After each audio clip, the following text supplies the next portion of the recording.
Good evening, everyone, and welcome to our live coverage of the latest mission from Cape Canaveral Space Force Station. I'm Will Robinson Smith, reporter with Spaceflight Now. So good to have you all here with us on this Tuesday evening. We're broadcasting, as we always do, from the Spaceflight Now News Bureau here at the Kennedy Space Center. Hope you're all having a good start to the work or school week. Appreciate you stopping by here on a Tuesday evening to see the latest Falcon 9 rocket launch with a batch of 28 Starlink V2 mini satellites on board. The mission, Starlink 6-93. The departure time, currently set for 9:17 p.m. Eastern, 01:17 UTC, with backup opportunities lasting a couple of hours beyond that, till about 11:37 p.m. Eastern Daylight Time.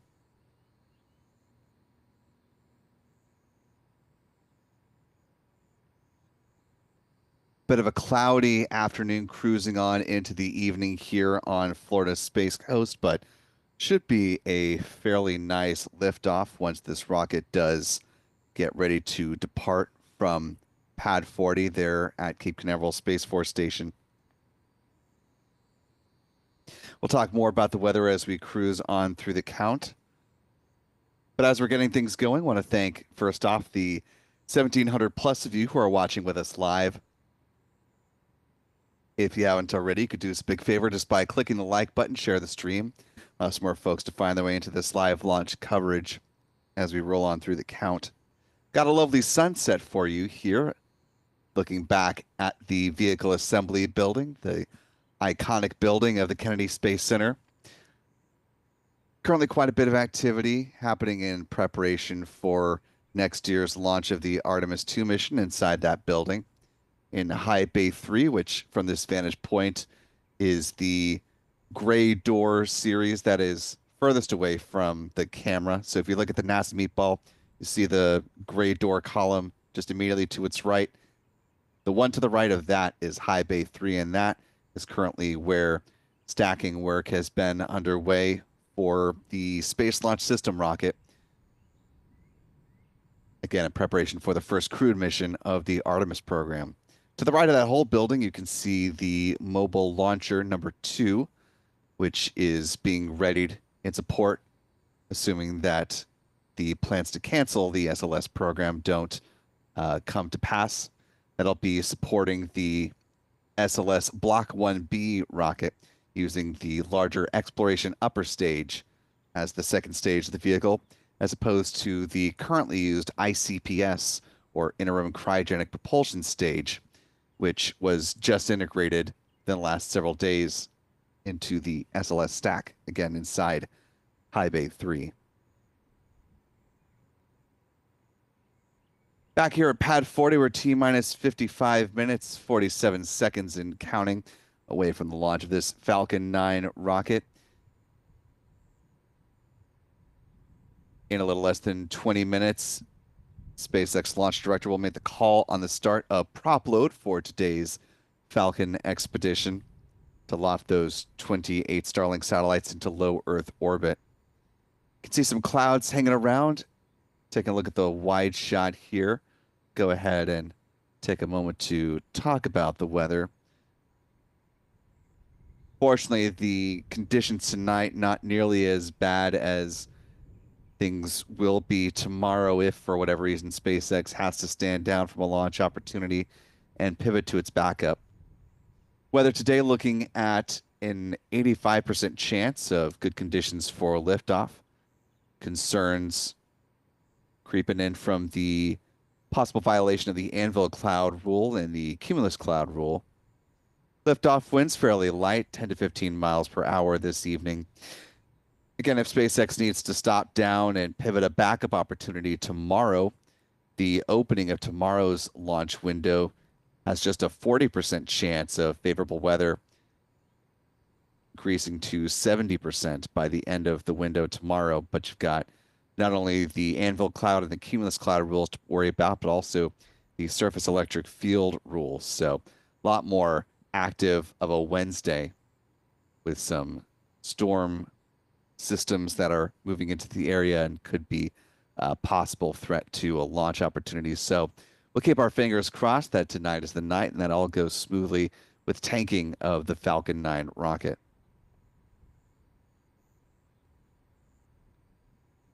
Taking a look at our live chat, want to thank our moderators who are helping us out this evening.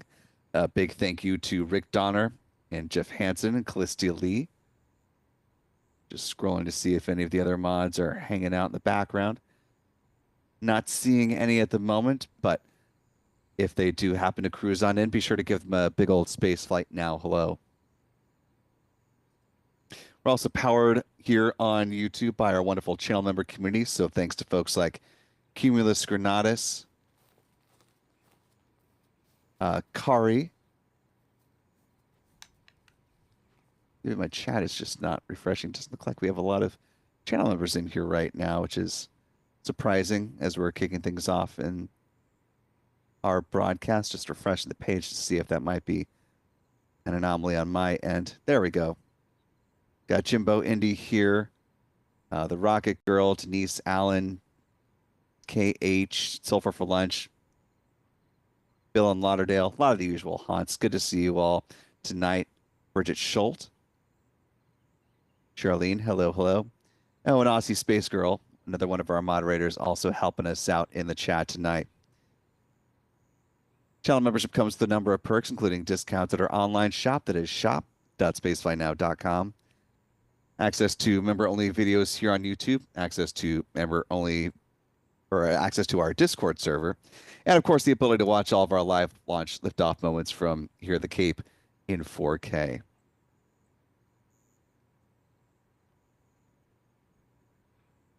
Channel membership not only powers these live launch opportunities, but also our ability to do on-the-ground reporting, not only here in the Sunshine State of Florida, but elsewhere around the country.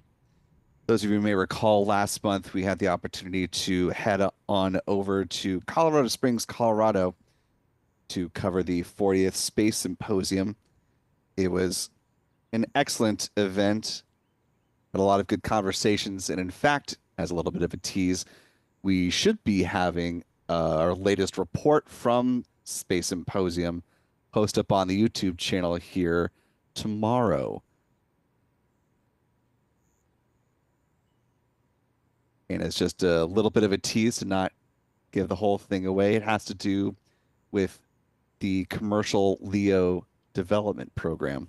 That's all I will say for now. So you'll have to subscribe to the channel if you haven't already. Click that bell icon, turn on notifications. That way you'll be informed whenever that video posts tomorrow. I would look for it in the earlier part of the day.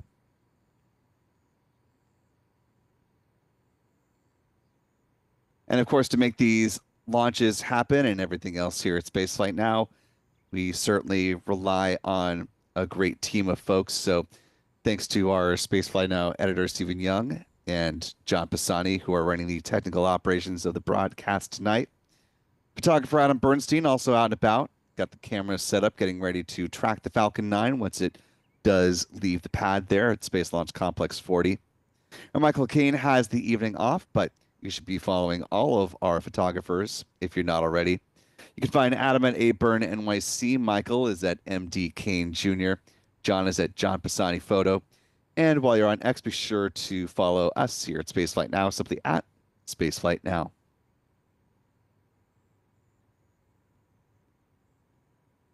And if you're not on X, you can find us on Blue Sky, Threads, and Facebook. We'll also be joined with tracking assistance tonight by our friends Pete Carsons with Max Q Productions, as well as Chuck and Jen Briggs with C&J Images.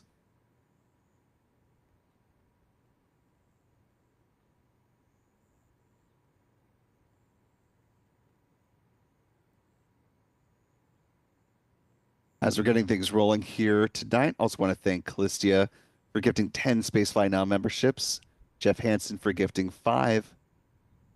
Appreciate that from the two of you. Helping to grow our channel member community here. And to our 15 newest channel members, welcome aboard. We're glad to have you all with us. If you haven't already, be sure to thank Callistia and Jeff in the live chat. And we hope you decide to stick around with channel membership beyond the month you were just gifted. Last little bit of housekeeping. If you have a comment or question about this mission or other goings on in the realm of space and spaceflight, you can follow the lead of folks like Scott Starr and Brandon and Brandon and Shazar Berry. Apologies, Shazar, if I'm mispronouncing your name. If you can hop into the live chat and let me know uh, if that's right or if I'm totally off base. But those using the YouTube super chat feature helps to not only elevate your comment, but help support what we do here at Spaceflight Now. And that, my friends, is always greatly appreciated.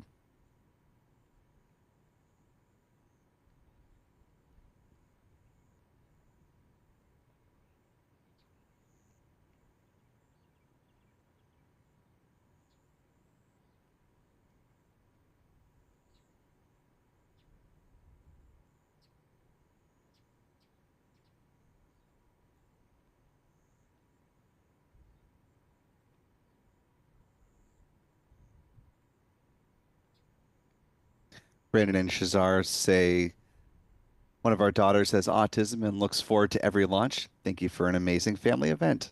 Well, that's very kind of you to say. Really appreciate that. And always wonderful to know that we're helping to educate and entertain families and folks here in Florida and around the world when it comes to these live launch opportunities. So glad you are among them. That is fantastic.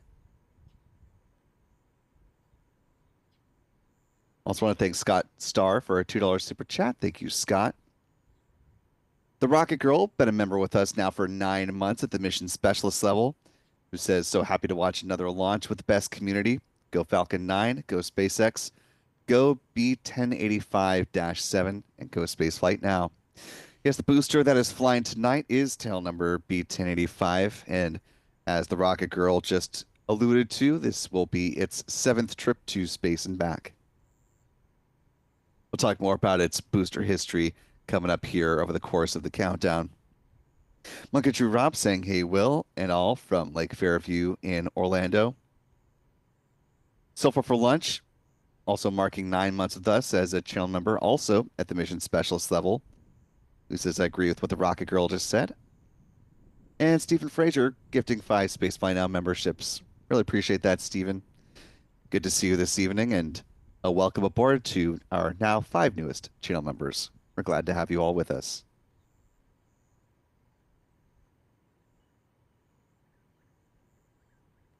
"46 minutes on the clock, thereabouts, which means we're just about 11 minutes away from the point at which SpaceX is expected to start fueling its Falcon 9 rocket, assuming the go-ahead is given at the T-minus 38-minute mark. So before we get to all the good stuff, let's go ahead and talk about the countdown timeline for Falcon 9 rocket and what we are anticipating with a smooth and nominal countdown to liftoff. As I just mentioned, T-minus 38 minutes is, generally speaking, the point at which the SpaceX launch director will give their go for the start of prop load. Because SpaceX does their poll electronically, if they're in a good posture to do so, they can take this a little bit earlier, but broadly speaking, T-minus 38 minutes is when that go-ahead is given. Fueling begins at the T-minus 35-minute mark with the loading of RP-1, a rocket-grade kerosene on board the Falcon 9's first and second stages. At the same time, liquid oxygen begins flowing on board the Falcon 9's first stage. T-minus 30 minutes, the first stage helium tank is loaded up. Same is true on the second stage a few minutes thereafter. Cryogenic helium is important because it's used to pressurize the main propellant tanks during flight. T-minus 23 minutes is when the second stage RP-1 tank is full. And at T-minus 20 minutes and 50 seconds is when the strong back chill down process gets underway. SpaceX at this point will be thermally conditioning the feed lines ahead of second stage liquid oxygen load. We see this visually manifest as the so-called big vent at about T-minus 20 minutes and 20 seconds. Lasts about 4 minutes. Again, leading up to second stage LOX load beginning at the 16-minute mark. Moving right along, T minus 7 minutes is when the chill down of the 9 Merlin engines will begin. That process involves flowing a small amount of liquid oxygen through the plumbing and turbo pumps, and it helps protect the engines from the risk of thermal shock and damage during the startup sequence. 6 minutes out, the first stage kerosene tank is full. Then at T minus 4.5 minutes, we'll see the strong back retract sequence. That's when the clamp arms just beneath the payload fairings will open up, and the transporter erector, or the strong back, will recline a few degrees away from the Falcon 9 rocket and stay in that position until liftoff, at which point it'll pull back in a much more rapid fashion to clear the way for the vertical climb of the Falcon 9. Look for the strong back to come back to the upright position shortly after liftoff. Usually happens before we wrap up the show. T minus 3 minutes is when the first stage liquid oxygen tank is full. Same is true on the second stage about a minute afterwards, at which point the Falcon 9 rocket is fully loaded with 1 million pounds of propellant. In the final 60 seconds, control of the countdown is handed over from the ground sequencer to the Falcon 9's onboard flight computers, and the propellant tanks are brought up to flight pressure. SpaceX launch director will give their go for launch 45 seconds before liftoff. The engine ignition command is issued at T minus 3 seconds, and if all 9 Merlins are healthy and ignite as expected, the command will be given for the hold down clamps to release the Falcon 9 rocket for a T0 liftoff. Once again, targeting 9:17 p.m. Eastern, 01:17 UTC, or in just shy of 42.5 minutes from now.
just under 39 minutes to go at this point.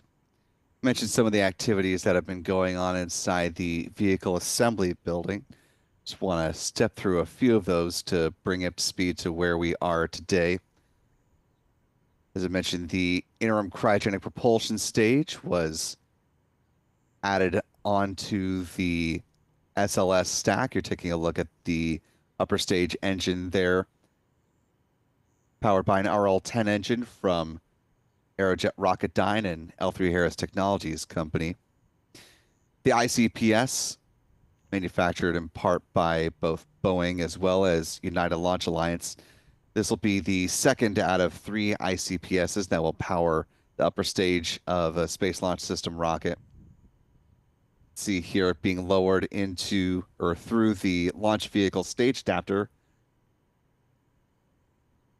or the LVSA. That is the conical structure that you see there with the platform that all those folks in the purple are standing around on. And the Orion spacecraft was rolled out of the Neil Armstrong Operations and Checkout facility to its current new home, where it is in the process of being fueled.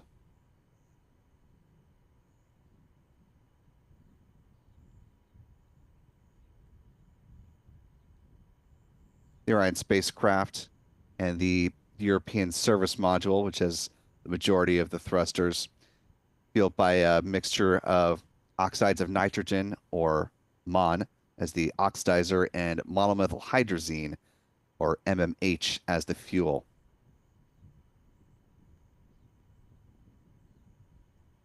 Fueling process is an important part of getting the Orion spacecraft ready to be integrated into the rest of the SLS stack over in the VAB, where you just saw the ICPS.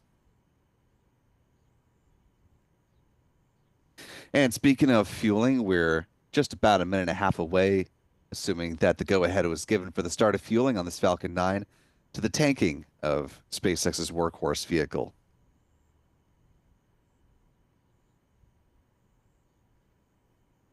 Worth noting, tonight's launch set to be SpaceX's 470th Falcon 9 launch to date, the 53rd of the year so far.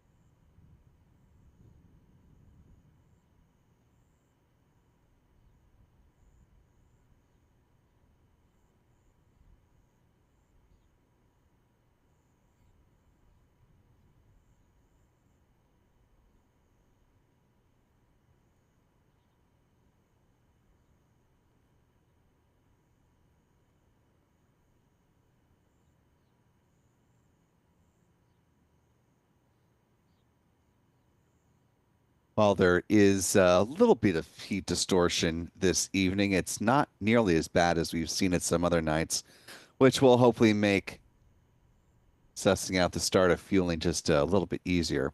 Taking a closer look in here at the base of the Falcon 9 rocket, you'll look just beneath the X in the lettering of SpaceX. You can see there's a slightly lighter band where the gradient changes. It's just at that point where we'll start to see a frost line form as the supercold densified liquid oxygen begins flowing on board the booster stage of the rocket. Because the difference in temperature and between the liquid oxygen and the considerably warmer Florida humid air, we'll also start to see some vapor form in that part of the vehicle once tanking begins. You usually start to see some evidence of fueling a couple minutes after the process really gets underway.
Now T minus 32 minutes, just under 30 seconds, and we do have propellant load now underway. You can see that frost line that I was mentioning a little bit ago starting to form near the base of the Falcon 9 first stage booster.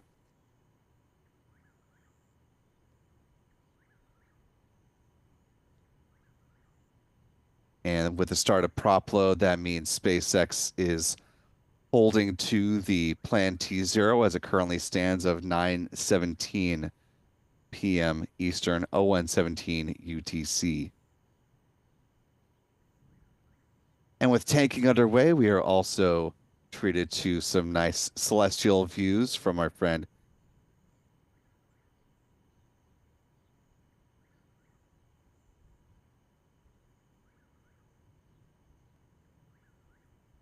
This coming from Pete Carstens with Max Q Productions.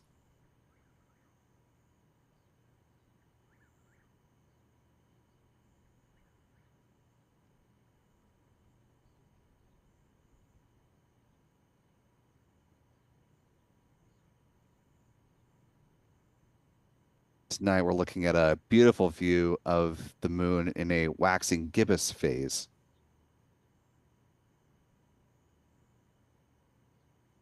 A little more than 50% of the moon illuminated. And a really nice view from Pete taking a tour around our satellite here.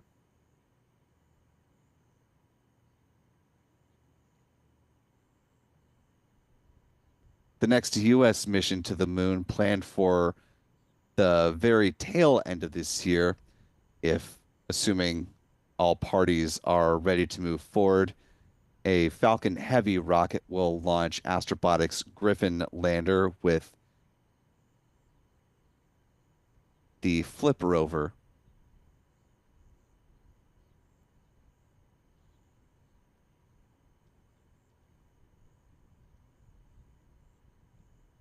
It's manufactured by Venturi Astrolab.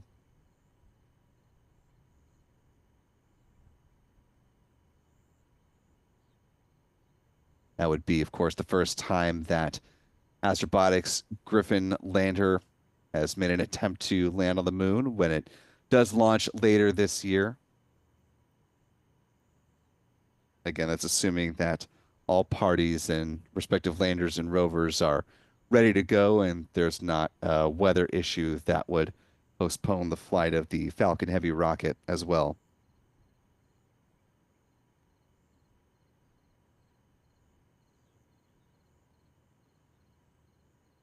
And while that is the next US-based lander to head to the moon, we are just about actually a little less than a month away now from the next landing attempt by a commercial lander. Japan-based iSpace and its Resilience lander is actually cruising on its way to the moon. Tomorrow, that lander is set to enter lunar orbit. Touchdown is anticipated at 9:20 or 19:24 UTC on June 5th. So fingers crossed that the journey for the Resilience lander continues smoothly and that they have a good and successful touchdown on the moon's surface.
Taking a look at our live chat while we continue our wonderful tour around the moon. Want to thank Stephen Frazier, marking now 14 months with us as a channel member, pad leader level. Says looking forward to great launch coverage from the Spaceflight Now team. Thank you, Stephen. Carol DeFazio, been a member with us now for some time with a $2 super chat here, saying God bless. Thank you, Carol. John Petroviak with a $5 super chat, saying 2 years ago you shouted out my son James' first rocket launch. He's seen more now, and his mom and I are now married. Keep up the great work. Congratulations on the wedding. That is fantastic. And glad you are still able to share several more rocket launches with your son James. And James, hope we're doing well, my friend. Also want to thank Norman Reitzel for a $2 super chat. Thank you, Norman. Good to see you tonight.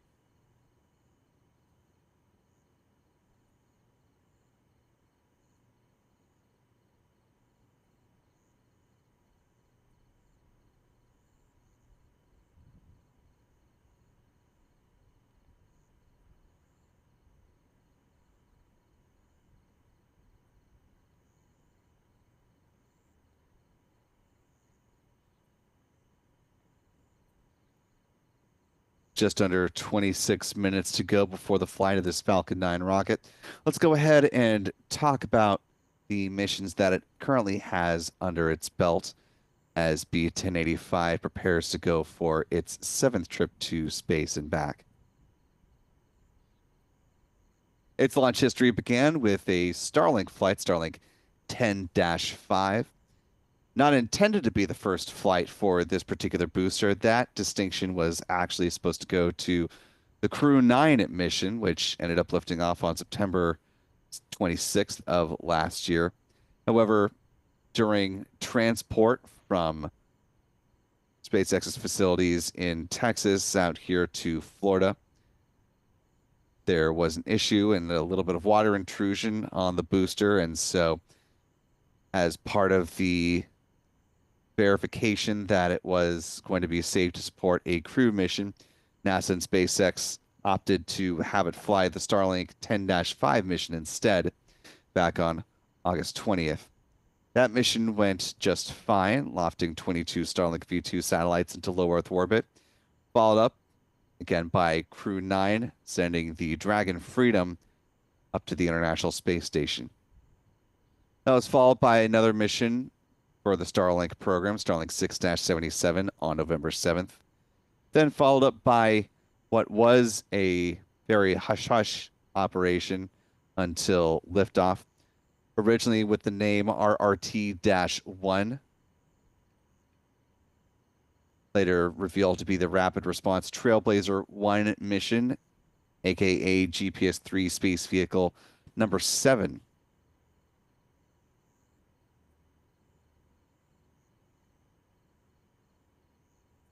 That one was nicknamed Sally Ride.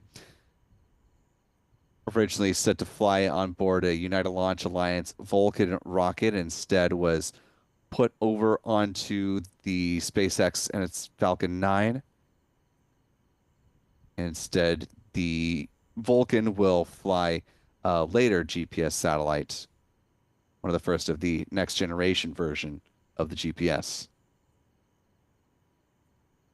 That was followed up, actually, as they would have it, by the mission we were just talking about a few minutes ago. Combination of Blue Ghost Mission 1 for Firefly Aerospace, which landed successfully on the moon and had a fully successful mission, which is still yielding science analysis. And Hakuto R mission number 2 with the Resilience lander set to enter into lunar orbit. Again, that's coming up tomorrow, targeting a landing on June 5th. Most recently, the first time a booster has launched for a 6th time, but with a crew mission, the Fram 2 astronauts lifting off from Pad 39A, support of their polar orbit mission. That free flying operation which they're still releasing some videos of today from some of the various science activities that they did and other demonstrations. So, been a fun mission to follow along with in the days and weeks that follow their splashdown off the coast of California.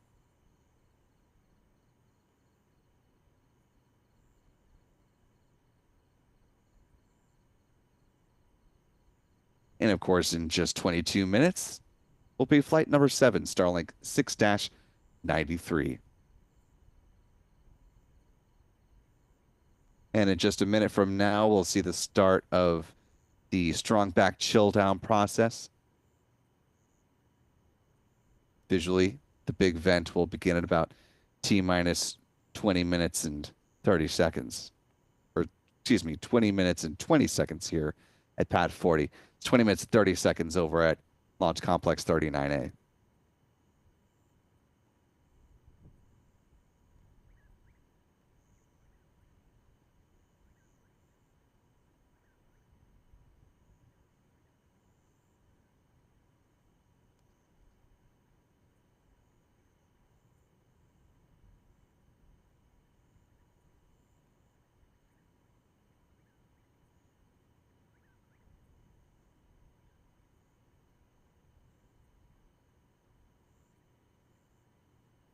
Just under 21 minutes on the clock. Want to thank the nearly 6,000 of you who are watching with us live tonight. If you haven't already, you could do us a big favor just by clicking the like button. Share the stream, allows more folks to find their way into this live launch coverage. I also want to thank channel member and moderator Aussie Space Girl for being a member with us for 26 wonderful months and doing some great work as one of our channel moderators. Who says, fantastic channel, fantastic people. And thanks to Psychonaut69, another channel member with a $2 super chat, as the big vent now gets underway.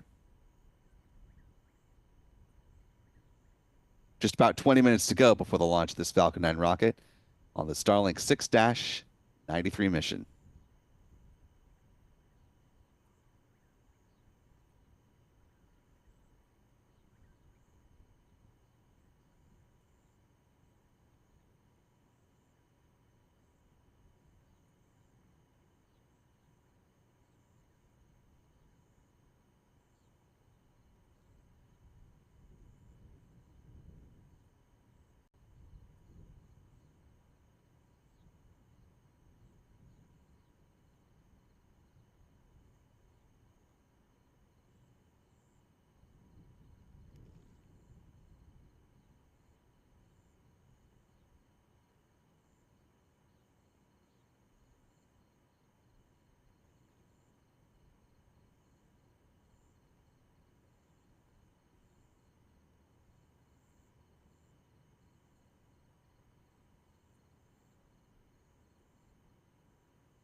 Now just under 16 and a half minutes to go. You see the big vent has tapered off. Second stage liquid oxygen load set to begin now in just under 20 seconds.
T minus 14 and a half minutes to go before the planned liftoff of this Falcon 9 rocket.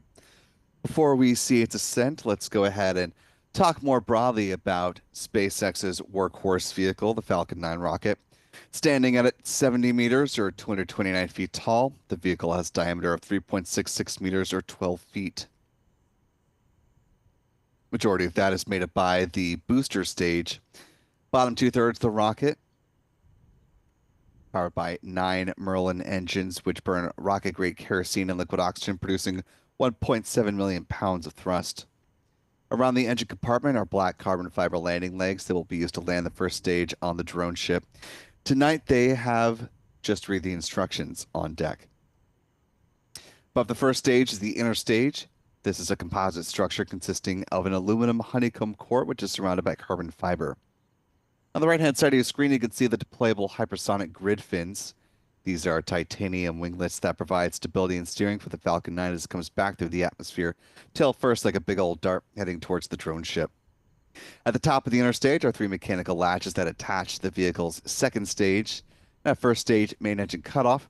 High-pressure helium is used to release those latches, and 4 pneumatic pushers ensure a clean separation. Second stage engine nozzle is also housed safely inside the interstage adapter until stage separation. Speaking of that second stage, the upper stage of the Falcon 9 powered by a single modified Merlin engine called a Merlin vacuum engine, or an MVac engine. It's equipped with a large nozzle which is optimized for burns in the vacuum of space, hence the name. It produces more than 220,500 pounds of thrust, and it will be fired twice on today's flight to place the 28 Starlink satellites into their intended orbit. Like with the first stage, the second stage of the Falcon 9 also burns RP-1 and liquid oxygen. Following the deployment of the Starlink satellites, there will be one final deorbit burn to drive the upper stage back into the atmosphere where it's designed to burn up, helping to eliminate the risk of creating any unnecessary space debris on this mission. Finally, at the top of the Falcon 9 stack are the payload fairings currently encapsulating those 28 Starlink satellites. The fairings are made up of a carbon composite material standing 13.1 meters or 43 feet into height, and are 5.2 meters or 17.1 feet in diameter. Fairing halves will be recovered a little further downrange from where the first stage lands on the drone ship. They gently splash down to the waters of the Atlantic Ocean under the support of steerable parachutes.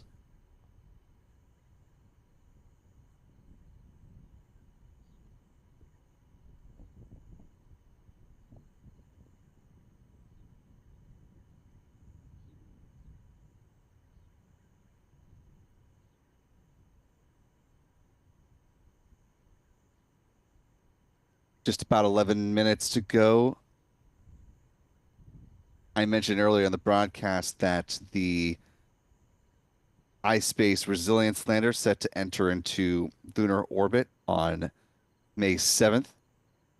That apparently is May 7th UTC because according to iSpace, the lander has now successfully entered into lunar orbit. And they made the news just now.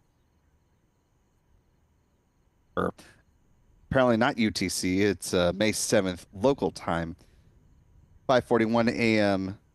Japan Standard Time on May 7th is when the lander entered into lunar orbit. That's May 6th at 2041 UTC.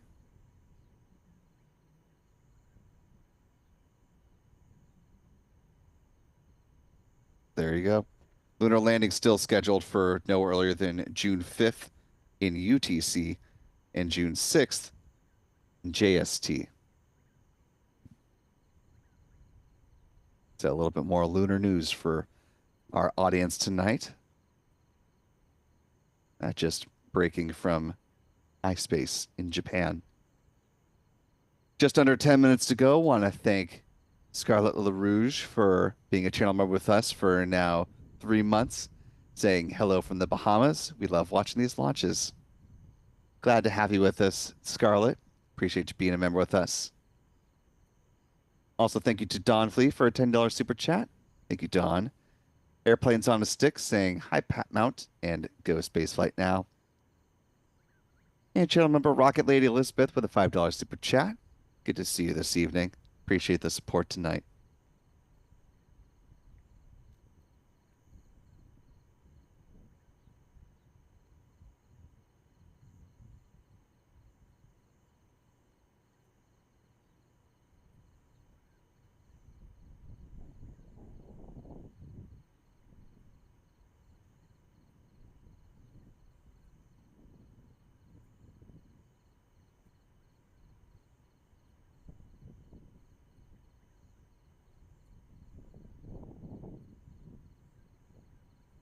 Just under 9 minutes to go and about 11,500 of you here in the live chat. So now it's a good time as any to talk about where this Falcon 9 will be flying once it leaves the pad. Let's talk a little trajectory, shall we?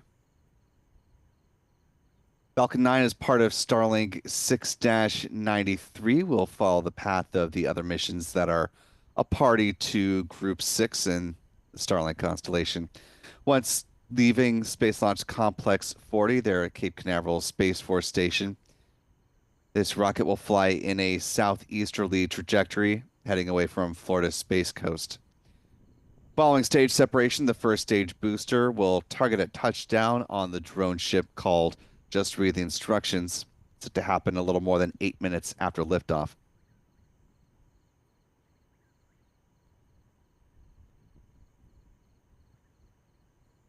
SpaceX is working to certify both its first and second stage, or excuse me, first stage booster, as well as its payload fairings for up to 40 flights apiece. Again, this will be the 7th trip to space and back for B1085. SpaceX doesn't often talk about its payload fairings, so especially when it comes to Starlink missions, it's quite difficult to discern how many flights they have been a party to. But they will float down to the waters of the Atlantic Ocean under the support of those steerable parachutes. Will be brought aboard one of SpaceX's recovery vessels, brought back through Port Canaveral, turned over to the Hangar X site where they will be refurbished and turned around for future missions. And as we hit the 7-minute point in the countdown, SpaceX is running some liquid oxygen through the plumbing and turbo pumps on its 9 Merlin engines at the base of the booster to help condition them, protect them from the risk of thermal shock and damage during startup.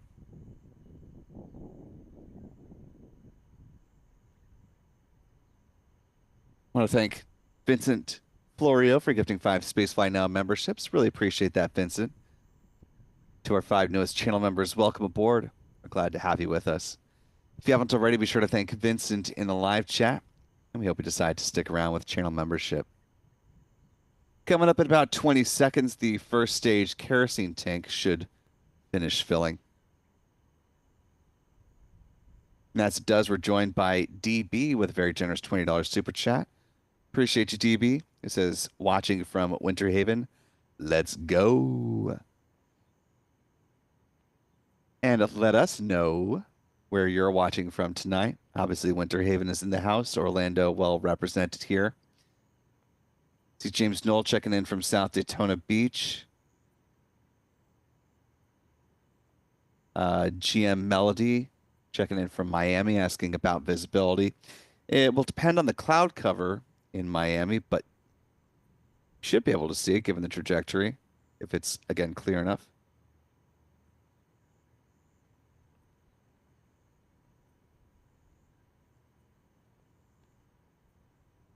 If you do happen to catch the Falcon 9 as it's climbing uphill, whether you're in South Florida or in Central Florida or perhaps in the Bahamas or elsewhere in the Caribbean, love to see whatever photos or video you're able to capture of tonight's launch.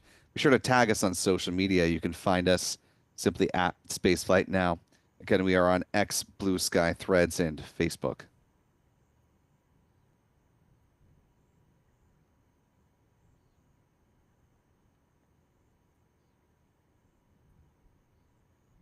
Just under 5 minutes to go. We should be getting pad level views as well as mission audio from SpaceX shortly. Thanks for pressing for strong back retract. Speak of the devil. And as you just heard, they are pressurizing for the start of the strong back retract sequence. We'll see the clamp arms just beneath the payload fairings open up, and then the transporter erector will pull back a few degrees away from the Falcon 9 rocket. Bit of housekeeping here. Want to note the difference between the countdown clock in the upper right-hand corner of the screen. Our clock is in real time. What you're seeing coming in from SpaceX is on a slight delay. So as long as we continue to have good tracking views with our cameras, we'll be making callouts for this mission based on real-time timeline of events until we're solely reliant on the SpaceX camera views. See, those clamp arms just beneath the fairings have opened up, and soon we'll start to see some motion from the strong back. Here you see it's starting to pull away a little bit from the Falcon 9 rocket.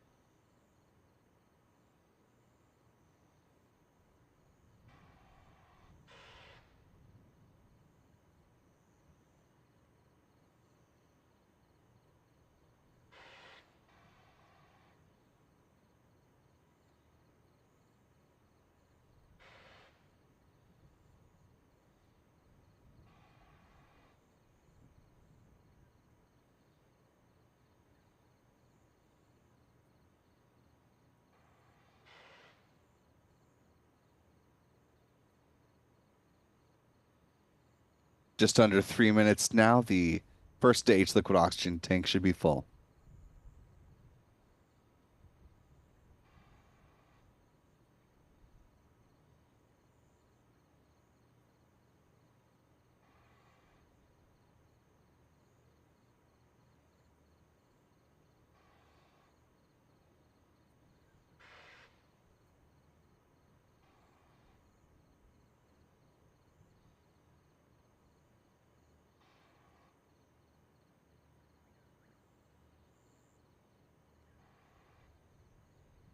Stage 1 LOX load is complete.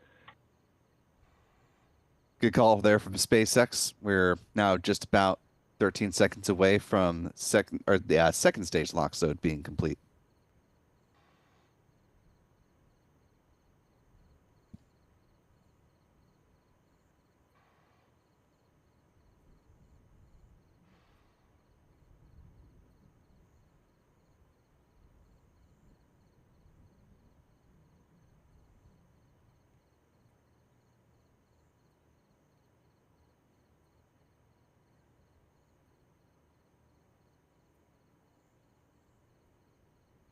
Stage 2 LOX load is complete. With that process now wrapped up, we're looking at the ground gas closeouts here with less than a minute and a half to go.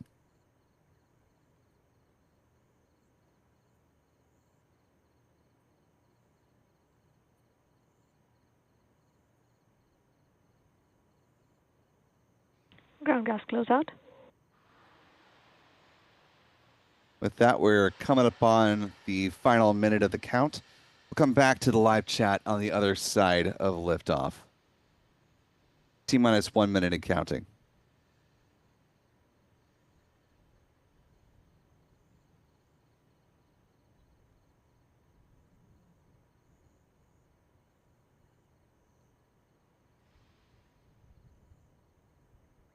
Falcon 9 is in startup.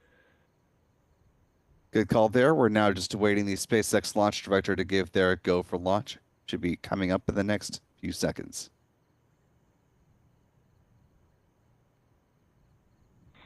LD, go for launch.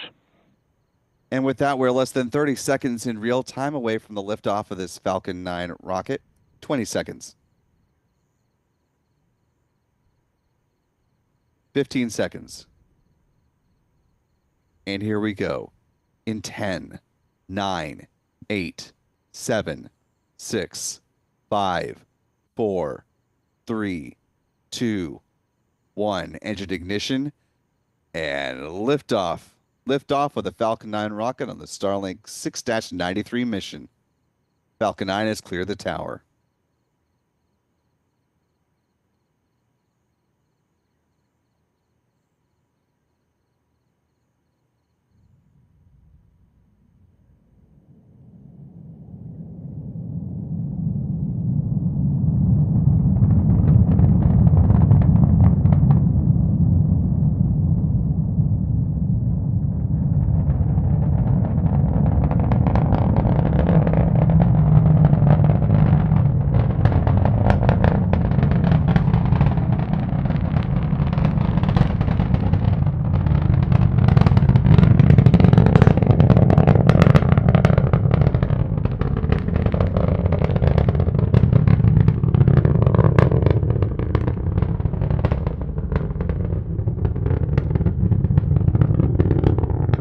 Now a little more than a minute into the flight of this Falcon 9 rocket. Vehicle's throttling down as it passes through max Q, the point of greatest aerodynamic pressure on the vehicle.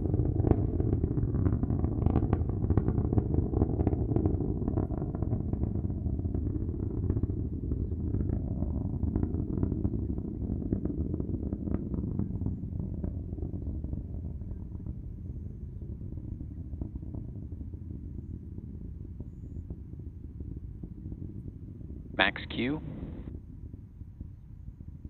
Coming up on a few different events in fairly rapid succession here.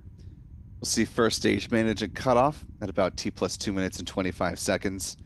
That'll be followed by stage separation and then ignition of the Merlin vacuum engine on the second stage.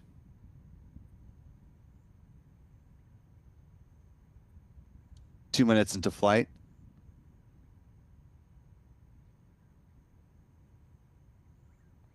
At about the 3-minute mark, we'll Vehicle see is following a nominal trajectory. Payload fairings separate as well. Coming up on MECO here in about 10 seconds.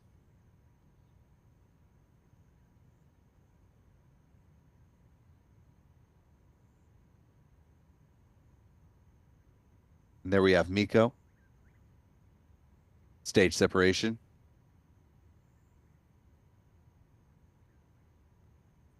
Second stage engine start.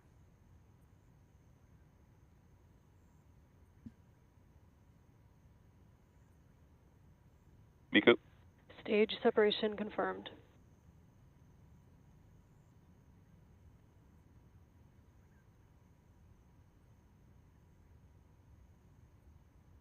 MVAC ignition.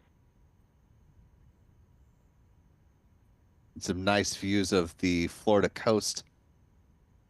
Payload separation, fairing separation confirmed in real time.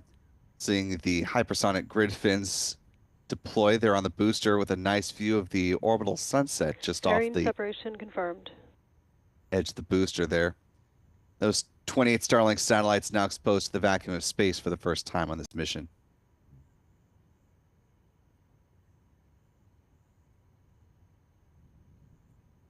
Some nice work by our tracking team tonight. About 3.5 minutes into this flight. Coming up, the next major milestone Both vehicles will be are following nominal trajectories.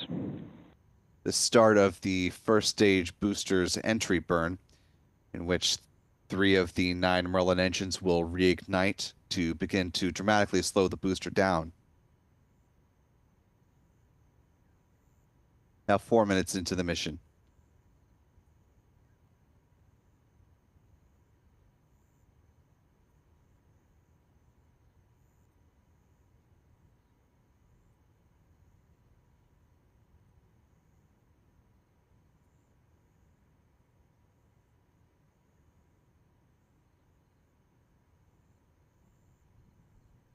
First stage booster is approaching its apogee in today's mission, currently at about 114 kilometers in altitude, which looks like it's where it will top off.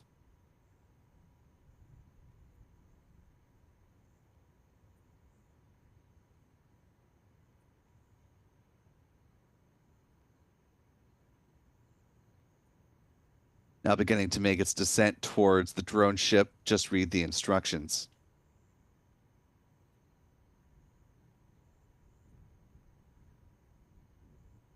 A successful booster landing tonight would be the 119th for that drone ship and the 442nd overall.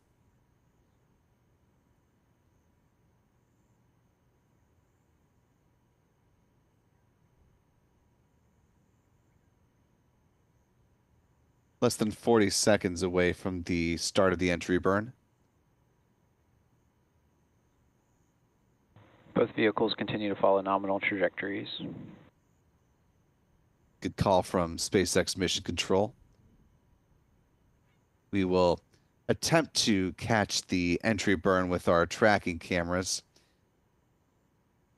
As we noted earlier in the broadcast, though, there are some clouds hanging around, so may or may not be lucky enough to catch that tonight, but we'll do our best to bring those views to you if we are able to spot it. Entry burn should be underway now.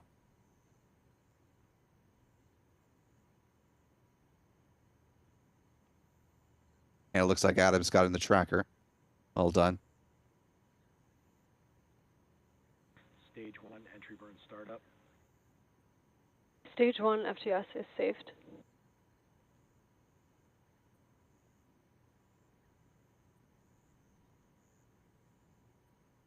Well done with that. About 6.5 minutes into the mission.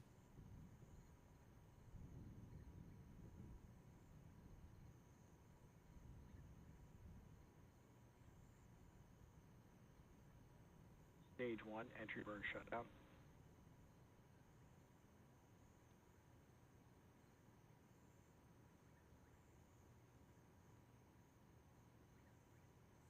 And with the conclusion Both of vehicles the continue to follow nominal trajectories.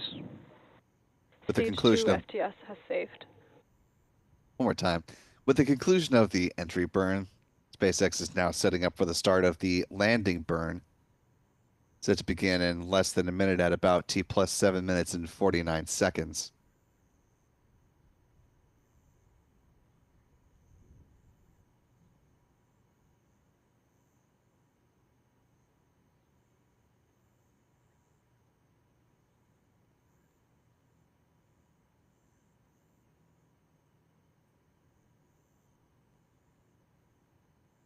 Stage 1 transonic.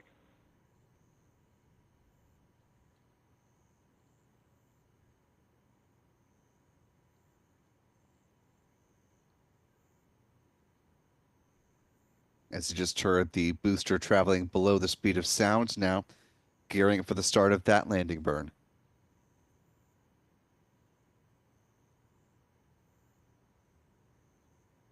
Stage 1 landing burn.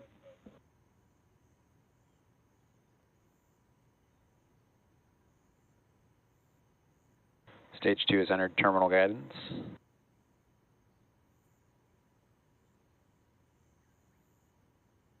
Stage 1 landing leg deploy.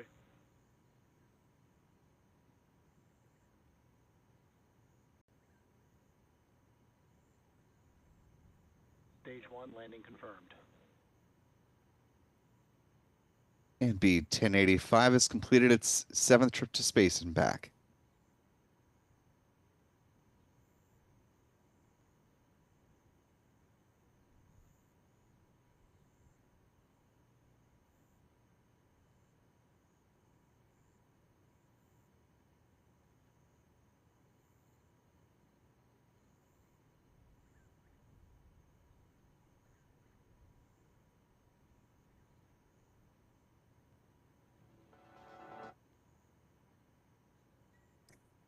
And we did not hear the call out for SECO, second stage engine cutoff, or nominal parking orbit, but assuming those did happen and SpaceX just cut its broadcast a little bit short there, the upper stage of the Falcon 9 will enter into a coast phase, and it will continue to cruise until about 54 minutes post liftoff, when it will perform a brief 2-second burn to circularize the orbit of the upper stage and set up for the deployment of the Starlink satellites at about T plus 1 hour, 5 minutes, and 9 seconds.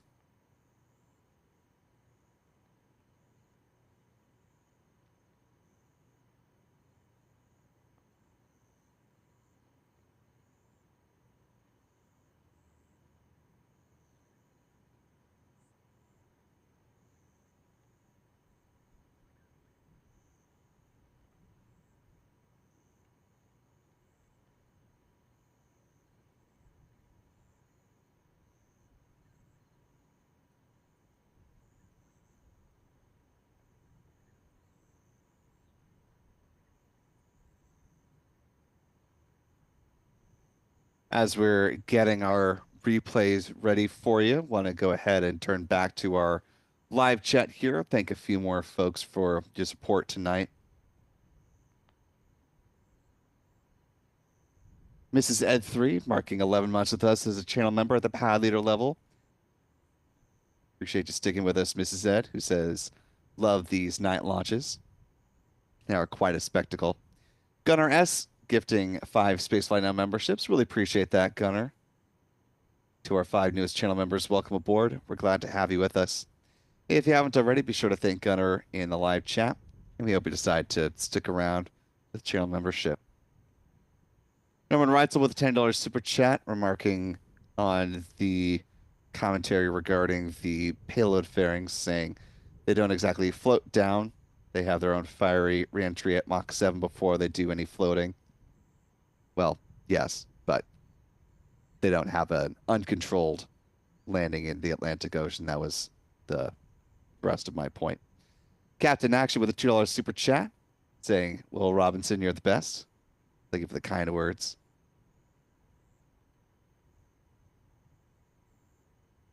Lucia with a $5 super chat, who was watching from Winter Haven, Florida. Hope you had some good views there.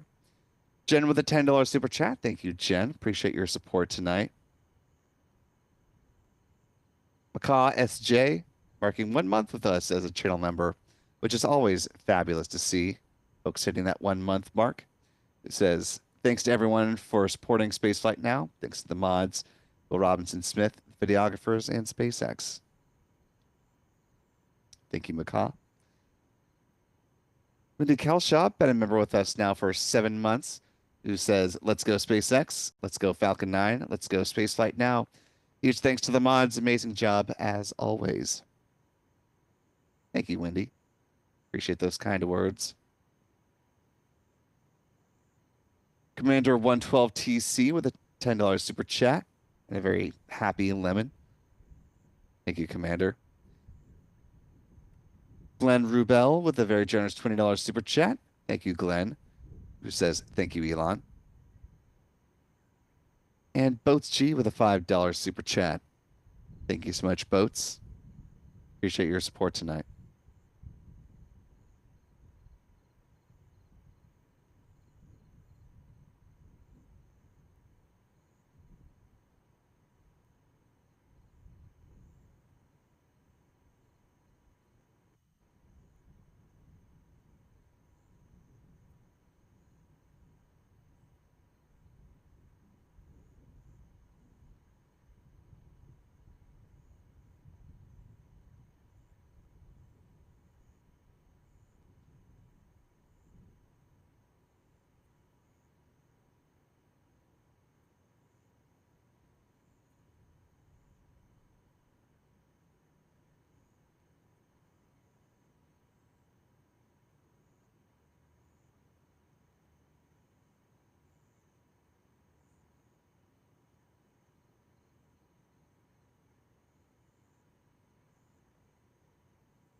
Still getting those replays ready for you, so we're going to go ahead and pivot to our mission stats as they currently stand while we finish that up on the back end.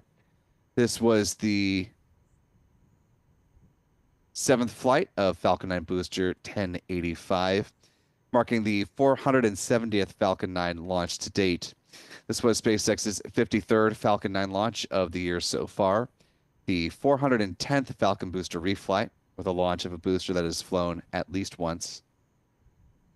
This was SpaceX's 141st orbital flight within the last 365 days, the 248th orbital launch from SpaceX from Pad 40, and the 303rd overall orbital flight from this pad as well. Here's where the bar chart currently stands, looking at the missions on the year so far. Moving on to some recovery stats, this was the 119th successful landing of a booster on the drone ship called Just Read the Instructions. That marked the 353rd SpaceX drone ship landing and the 442nd overall booster landing. Finally, with some industry stats, this was the 39th orbital flight from Florida, the 57th from U.S. soil, the 62nd orbital launch from U.S. rocket company, and the 94th orbital launch attempt around the world. There have been 2 launch mishaps on the year so far, and here is where our pie chart now currently stands.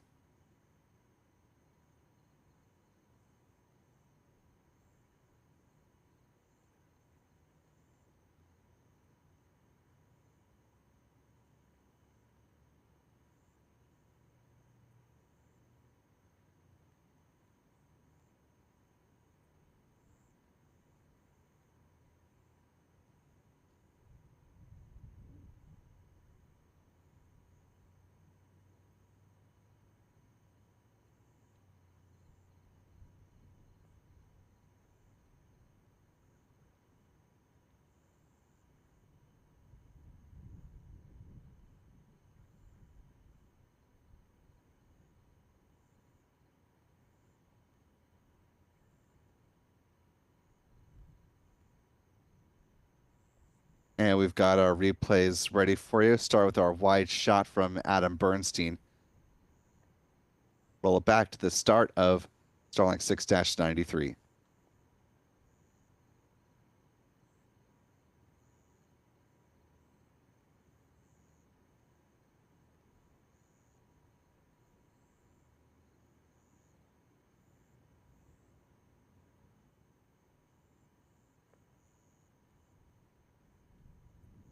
Turning now to the turn basin. Have a nice reflection with some foreground foliage for you in this shot. Long enough clip that we should hear a little bit of the rumble of the engines near the tail end of this one.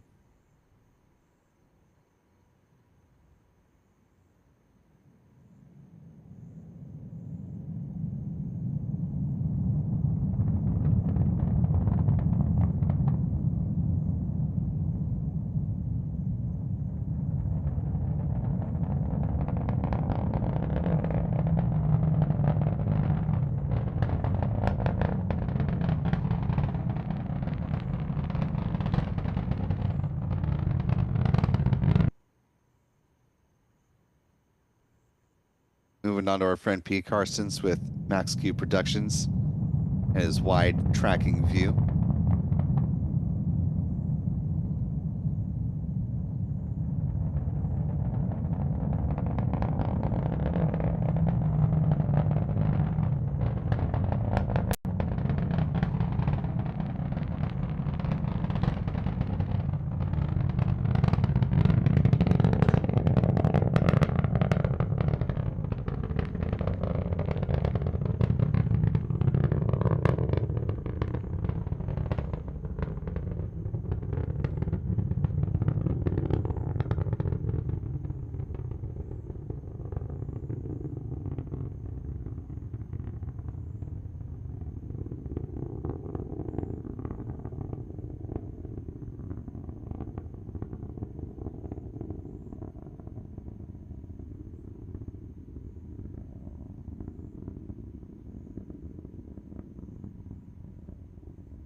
And our final clip of the night, our press site tracker camera, worked by our Adam Bernstein.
And with that, that'll just about do it for us, folks. Got the replays in the books. We've got the strong back upright at pad 40. Now what's left is to thank our team for making all this possible. First off, though, want to thank all of our wonderful channel members for your ongoing support of us here at Spaceflight Now. Couldn't do this without you. Also want to thank our moderators in the live chat who've been helping us out throughout the course of this live launch coverage. Big thanks to Jeff Hansen, Rick Donner, Lucy Lee, and Aussie Space Girl for helping us out tonight. Thanks to our photography team, Adam Bernstein, John, and Michael. Also want to thank our friends Pete Carsons with Max Hugh Productions and Chuck and Jen Briggs for their support tonight. If you're not already following the fellows, you can find them on their social handles here. Here's their ones for X. I also want to thank our Spaceflight Now editor, Stephen Young, for running the technical operations of the broadcast this evening alongside John Pisani. Most importantly, though, I want to thank you for wherever you've been watching from.